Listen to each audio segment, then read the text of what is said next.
Bom dia, bom dia, bom dia. Hoje é terça-feira, dia 4/5/2021 e vamos que vamos, minha gente, que atrás vem gente. Vamos ver, dar uma bisoiada no dólar. Coisa abençoada. Dólar compra 5,40 e venda 5,60. Esse é o câmbio internacional lá do Paraguai, que eu costumo dar uma olhadinha.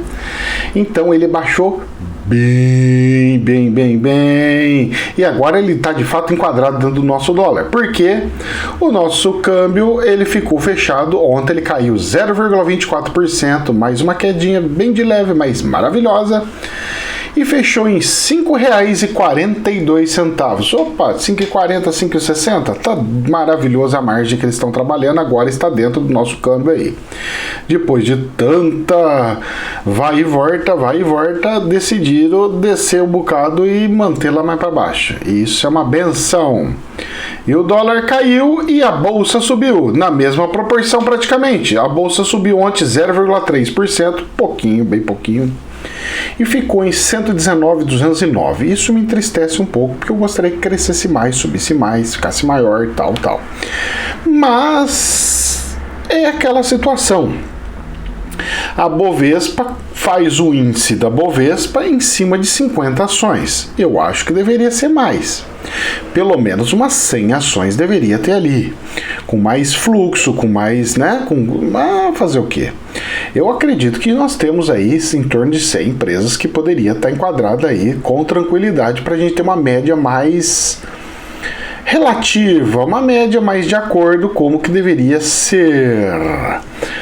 Em todo caso, não deixa de ser um índice, e o índice é em cima de Petrobras e minério e Vale. Então, as duas são as maiores que tem aí, banco, meia dúzia e os bancos. Não dando dor de barriga em banco, não dando dor de barriga em minério nem no petróleo, ela fica uma beleza. E é isso que está acontecendo, e é isso que anda acontecendo. E não para de sair balanços trimestrais. Algumas estão dando surpresas positivíssimas, ninguém esperava lucro, a empresa teve lucro.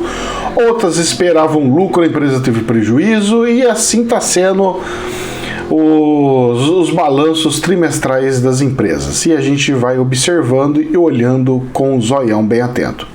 Vamos para as notícias? Infomoney. Olha que notícia abençoada. Balança comercial tem superávit de 10,3 bilhões em abril aqui no Brasil. Em abril de 2020, o resultado também tinha sido positivo, de 6 bilhões. Mas agora em 2021 foi de 10 bilhões. Aumentou e aumentou bem forte, maravilhosamente. E com crescimento nas exportações e importações sobre abril, quando a economia brasileira foi fortemente impactada pelo início da pandemia no ano passado, os dados foram divulgados. Então o que acontece? Vamos lá. Isso daqui, o que significa isso, professor? Isso aqui significa uma pressão de dispersão. Como assim, professor? Pressão de dispersão? Agora lascou tudo. É uma pressão para baixar o dólar, ou seja, uma dispressão de querer fazer ele subir. Porque na verdade o dólar, para cair, ele vai cair mais naturalmente. E para subir sempre tem uma pressão, alguém querendo ganhar o dinheiro ali, tá? Então a pressão é muito mais para subida do que para descida. Por isso que sempre a tendência é sempre subida. Porque os investidores que eu falo que são manipuladores ou pessoas que manipulam compra e venda de produtos, que o dólar é um produto. Não se esqueçam disso, que você compra e vende ele numa bolsa, é um produto e não a moeda em si. As pessoas acham que moeda é moeda, mas moeda é produto. Você compra e vende papel de outro país. Então você tem essa situação e graças a Deus, caindo. E olha só um detalhe. De janeiro a abril, a balança comercial acumula superávit de 18 bilhões de dólares. Ou seja, janeiro, fevereiro e março, os 3 meses juntos não deu o que deu nesse mês de abril. Só o mês de abril foi mais do que os últimos 3 meses. Que benção! Opa, se é benção! E por que você acha que o dólar deu essa recuada nervosa? Porque se continuar nesse ritmo, e vai continuar, porque a China não vai parar de comprar, vai nos trazer bons frutos, graças a Deus. O Brasil sempre esteve vendendo, sempre esteve com uma balança positiva e o dólar não estava baixando. Mas agora a coisa parece que deu uma mudadinha, hein? Mas a pressão ainda não terminou, porque nós ainda temos notícias e temos dados que vão sair. Infomoney. À espera de aumento de 0,75% ponto da taxa Selic nesta semana. Mercado eleva projeções para juros de 2022. Vamos lá, tá todo mundo falando na expectativa de ser 0,75. O cupom já falou, vocês vão se surpreender. Eu tô achando que não vai subir muito não, eu tô achando que vai subir só 0,25. Eu vou apostar em 0,25. Tem gente que está apostando em 0,75. Eu gostaria que subisse 0,75, mas para entrar num valor igual dos juros mesmo que está tendo, da inflação que está tendo. Mas, como isso impactaria muito as contas do governo, eu acho que vai subir só 0,25. E vamos ver as cenas do próximo capítulo, hein? Mesmo porque o ministro da Economia ele vai precisar desse superávit, dessa sobra de dinheiro para justamente não dar pedalada fiscal ali no final do ano. Então, se for para subir, vai subir no finalzinho do ano. Agora eu não acho não, hein? Eu não tô achando não, hein? 0,75? Eu não apostaria nisso. Eu não. Mas vamos lá, vai sair isso aí. Então tá para sair essa semana. Eu acho que é amanhã que se publica, né? De hoje para amanhã, alguma coisa desse gênero, né? Normalmente é nas quartas-feiras que tem as reuniões do cupom. Vamos lá, Infomoney ainda. 1/3 dos fundos de DI. DI é o tal da CDI lá, DI. Para pessoas físicas, reduz taxa na crise.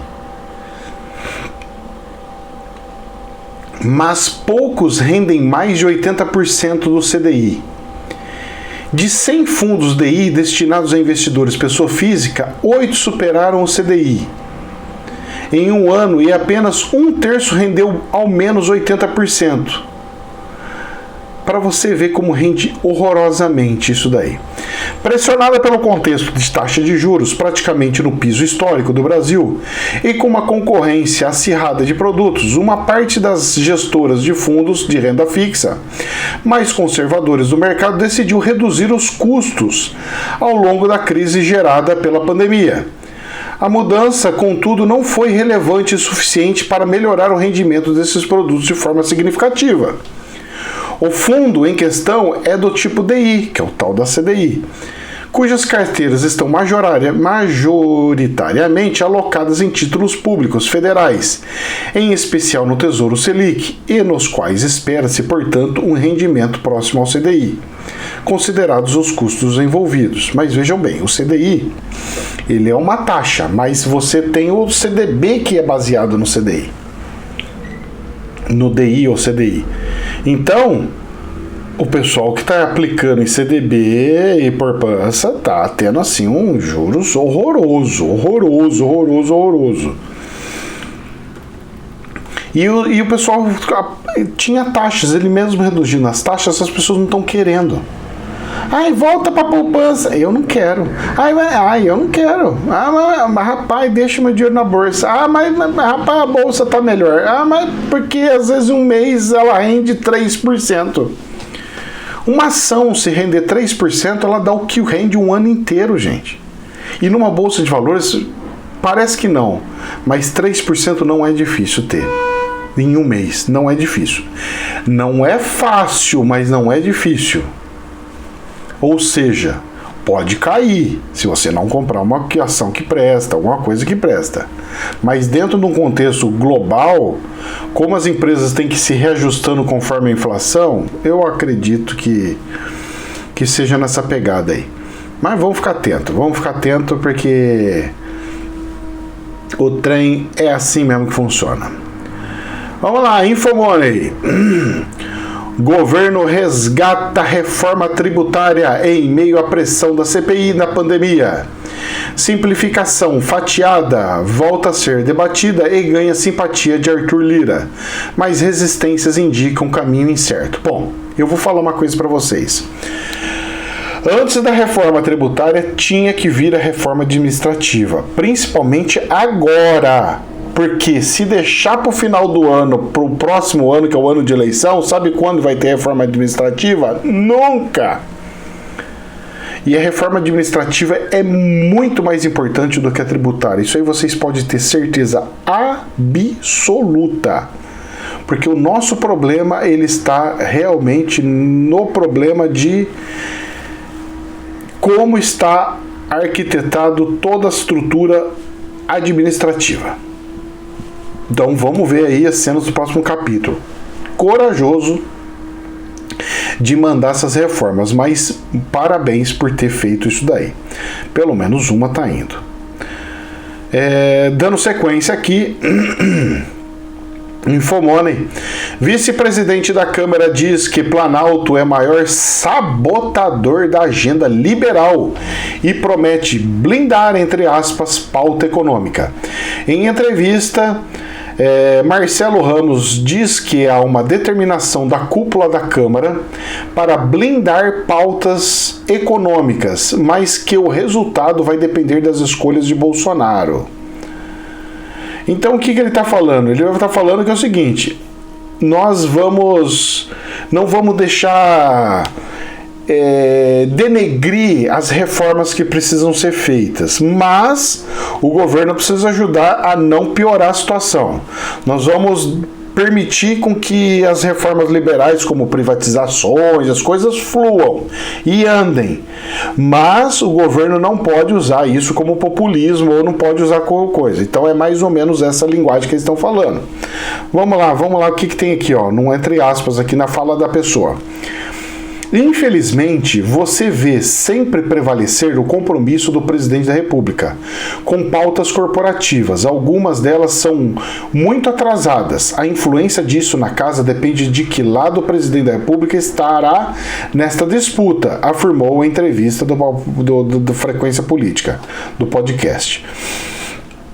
O maior sabotador da pauta liberal do ministro Paulo Guedes é o próprio Planalto, é o presidente da República, fecha aspas, criticou.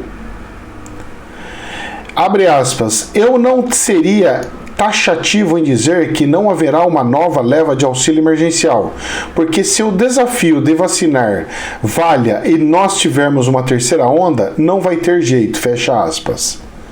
Então, é um bate-papo falando todas as nuances e todos os problemas e todas as situações que não são fáceis do governo que tem que enfrentar. Vamos lá.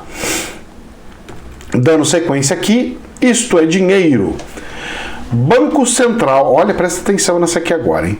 Banco Central desenvolve relatório e prevê moeda digital até 2022, diz o jornal.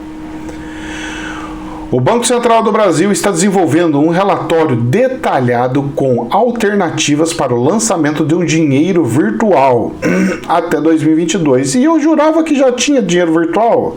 O dinheiro que está no banco, do cartãozinho que a gente vai de débito, não é virtual não, moço? É virtual sim, dinheiro no papel, só quando eu vou na caixa do caixa lá e transformo ele. Eu não engulo muito esse negócio de dinheiro virtual, porque para mim já é virtual, já faz muito tempo. Em agosto de 2020, o Banco Central criou um grupo de estudos sobre a emissão de moeda digital. Emissão de moeda digital, ou seja, fabricação de uma moeda que não é moeda papel, mas sim uma moeda fictícia, com o objetivo de estudar moedas digitais emitidas por bancos centrais. A projeção era de que, no ano passado, o documento fosse emitido em 6 meses com os impactos, benefícios e custos do novo modelo monetário. No entanto, o relatório ainda não foi finalizado. De acordo com a reportagem, após finalizado o documento, a diretoria do órgão tomará a decisão de seguir com o projeto. Como seria? Vamos lá. Que é isso que é o importante para mim entender. Como seria? O dinheiro virtual seria uma nova representação da moeda já emitida pelo Banco Central. Logo, faria parte da base monetária do país.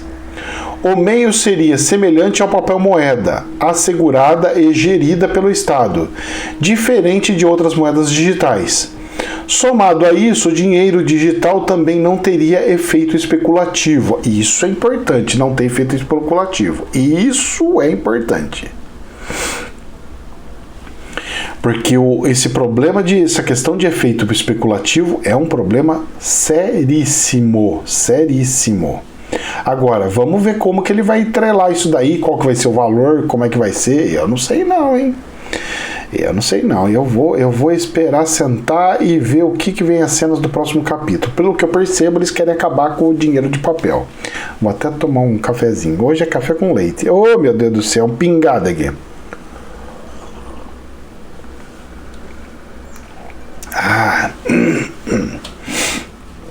Vamos ver as cenas do próximo capítulo. CNN. Ex-ministros Mandetta e Tate, que foram os ministros da saúde, depõem na CPI da pandemia. Bom, o tal do Tate lá, eu não vejo ele como um membro político, mas o Mandetta sim. Tanto é que ele já tá saindo um monte de coisas, lives, não sei o quê, mas gente, de boa. Ele não tem cacuete, fala muito mal na mídia, ele não tem carisma pra alguém chegar e falar assim, eu quero votar em você.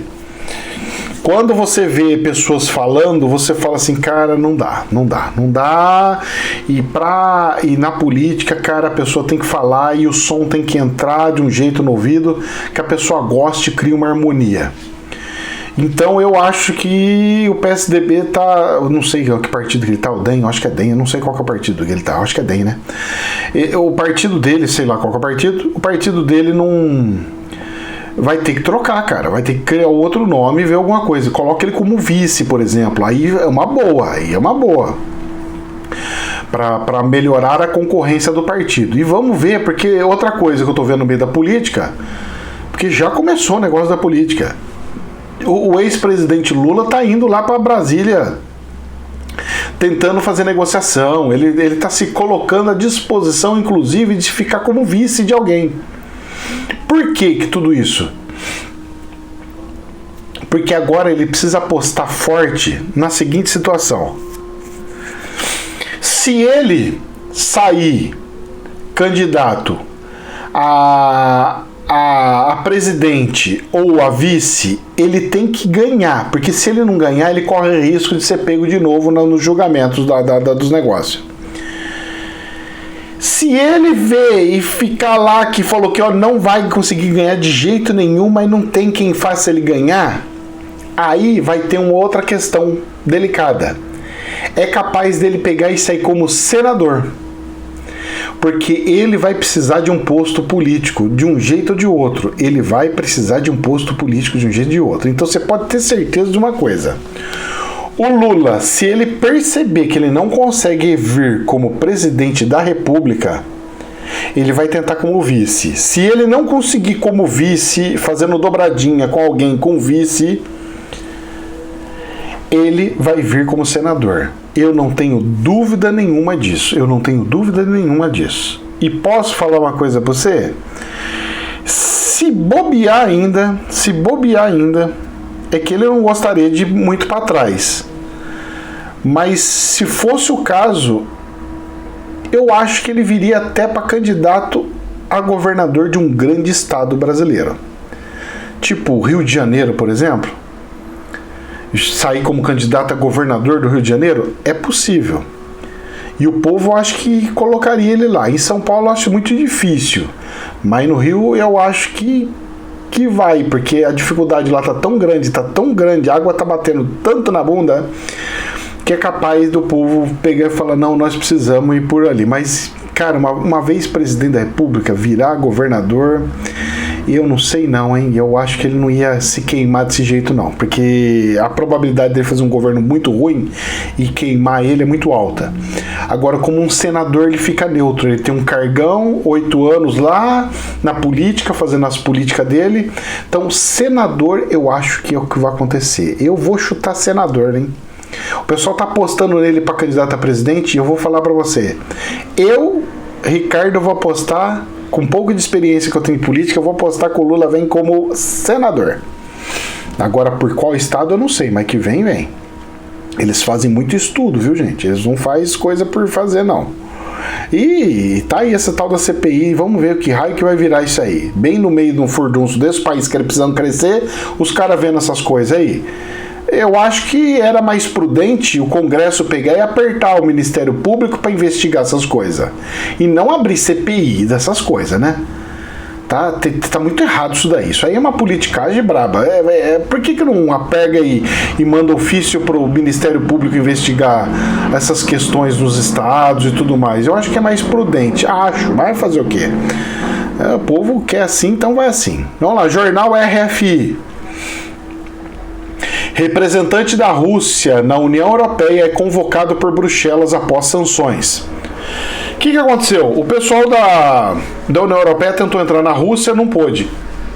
Agora o representante da Rússia está sendo chamado para conversar e saber o que está acontecendo sobre as sanções de não permitir entrar lá, das tais retaliações. Eu só sei que é o seguinte, o caldo está engrossando e cada vez mais lá na Rússia. E a Rússia, ela está passando fome, ela está com um aperto fiscal muito grande, a moeda dele está desvalorizando de uma forma gigantesca e o povo está começando a fazer pressão no presidente da República. E ali, rapaz, aquele povo ali tá apertando, e o povo tá criando uma força que na hora... Então, se o presidente de lá não pegar e reagir ou criar uma muvuca muito grande, as pessoas vão sair para as ruas e vão fazer igual nós fizemos aqui. Nós queremos limpeza, nós queremos troca, nós queremos que arruma as coisas. Eu acho que tá muito próximo disso acontecer. Então nós fiquemos de olho ali, porque o cara, para não perder o poder, meu filho, até o dedinho nervoso fica nervoso e aperta o botão vermelho para acontecer uma coisa bem desastrosa. E pra gente encerrar, uma fofoquinha que aconteceu. Uma fofoquinha que aconteceu, saiu no jornal DW, o que eu tô lendo. Bill Gates e Melinda Gates anunciam divórcio depois de 27 anos. Juntos, 27 anos. Uma vida gigantesca. Olha, uma mulher para falar que não quer mais o marido, depois de 27 anos, depois de uma afetividade tão grande assim. Rapaz, não é possível. Será que esse homem pulou a cerca e deixou ela ferida? Alguma coisa aconteceu grave. Será que ele ficou bravo, fez alguma coisa que ela não aceita de jeito nenhum? Ele tentou fazer alguma coisa muito maluca e ela não aceitou e é uma coisa muito ruim, porque, cara, isso aqui tá muito mal explicado. Eu não consigo ver que é uma falta de desamor, porque por mais que seja falta de desamor, na idade que eles estão, sabe, não tem, eu vou arrumar alguém pra ficar namorando, mas sabe, não fecha a conta, não tá muito de acordo, tem caroço nesse angu. Eu acho que esse cara fez alguma coisa e ela não admitiu, falou isso é totalmente errado, saiu fora da índole e pegou e brigou com ele. Foi nesse sentido aí, nesse sentido que eu acho que aconteceu alguma coisa, eu acho. Então são pecinhas que pode fazer sentido ou não, mas deixemos no ar. Seja o que Deus quiser. Gente, uma ótima semana para todos vocês, que Deus abençoe. Jamais a verdade absoluta, somente um prisma. Namastê.